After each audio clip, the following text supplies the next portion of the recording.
visible universe is 10 to the 28th inches in diameter. Big number. DNA does not prove evolution. DNA only shows how complex life is. You know, penicillin only has 2 chromosomes. Fruit flies have 8. I put together some critters and said, you know, I think I know how evolution really happened. Penicillin was first, and it evolved to a fruit fly. And then it evolved to a tomato. Or a housefly. They're twins, you know. They both have 12 chromosomes. Very hard to tell the difference between those two. And then slowly, over millions of years, they got some more chromosomes and became a pea. And then it evolved to a bee. Now here you can see the similarity. P, B, very similar. And then very slowly it evolved to lettuce. And over millions of years, finally, triplets were born. Did you know the possum, the redwood tree, and the kidney bean all have 22 chromosomes? The average scientist cannot tell them apart. Let's see, possum, redwood tree, kidney bean. Yeah, let me see. Tree, got it. Possum, oh, we got it, folks. There we go. And then slowly, over millions of years, we evolved to a human. Here we have 46. And if we can just get 2 more, we're going to be a tobacco plant. Sometimes I'll get on the elevator and I'll say, man, you're evolving. You're way ahead of me.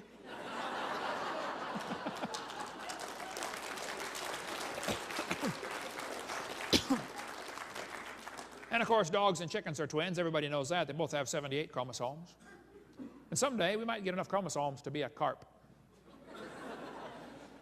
And it probably won't happen in my lifetime, but maybe we'll evolve far enough. Someday, in star date 349572, we can be a fern. I was in a church one time. This lady came to me afterwards and said, Mr. Hovind, I'm fern. I shook hands with that hand right there. I'll never wash it again. They tell the kids to think critically. Boys and girls, there are 20 kinds of amino acids. That's true. They make up proteins. Explain how this fact supports the idea that all life shares a common ancestor. No, that fact supports the idea that all life has a common designer. I bet you could go to the library and find all the books in the library contain the same 26 basic letters. Don't they? Yep, that proves everything evolved from Morse code. No, that proves that's the code with which you write English. And the 20 amino acids is the code with which you write proteins, okay? And God did it that way, I think, so that we can eat something other than ourselves. See, the brown cow can eat the green grass and get the white milk, and I can drink and get the blonde hair. If God didn't make it that way, we're the same 20 same amino acids, then we couldn't digest other things. Think about it.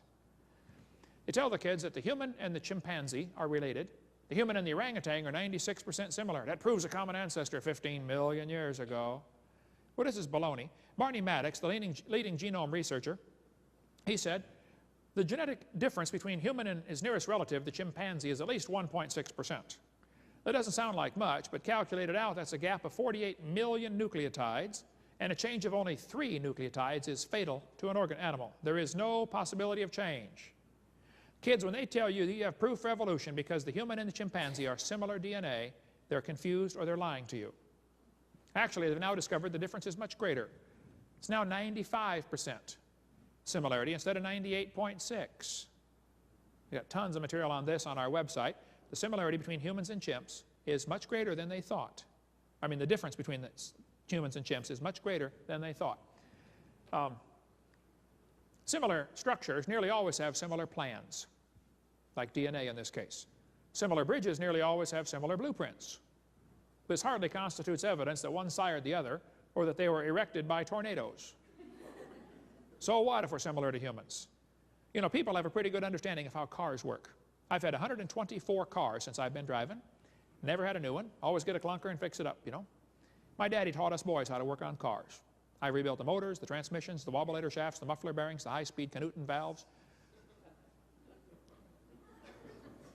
I know how cars work pretty well.